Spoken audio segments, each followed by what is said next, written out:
నాన్న నాన్న నాది బొమ్మ పాడైపోయింది, దీన్ని సరి చేయవా? ఏమన్నాడా? దీన్ని సరి చేయవా అని అడిగాడంట. అడిగిన వెంటనే తన తండ్రి ఏం చేశాడు? సరి చేసి ఇచ్చాడు. నాన్న నా వల్ల అవ్వలేదు, నీ వల్ల అలా అయిపోయిందంటే దానికి తయారు చేసి తీసుకొచ్చిన వాడిని నేను. దేవుడు కూడా అదే అన్నాడు.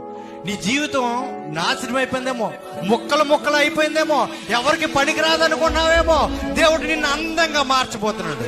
హల్లెలూయా! నీ జీవితాన్ని అందంగా మార్చిపోతున్నాడు. గొప్ప దేవుడిని కలిగి ఉన్నావు బిడ్డ, గొప్ప దేవుడిని కలిగి ఉన్నావు. ఆయనకు అసాధ్యమైనది ఏమీ లేదు.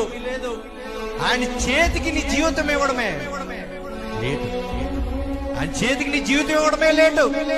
ఆయన తీసుకుని బాగు చేసి దాన్ని ఉన్న స్థితికి దేవుడు మార్చగలడు, యథాస్థితికి తీసుకురాగలడు, రమ్యంగా చేయగలడు, ఇంకా అందంగా చేయగలడు. నువ్వు ఇవ్వడమే లేదు. కుమారుడు ఏం చేశాడు? నా వల్ల అవడం లేదు, నా తండ్రి వల్ల అవుతుందని పట్టుకొచ్చి ఇచ్చేసాడా? నువ్వు కూడా అదే చేయి. మొదటి దేవుడి దగ్గరికి వెళ్ళిపోవడం నేర్చుకో.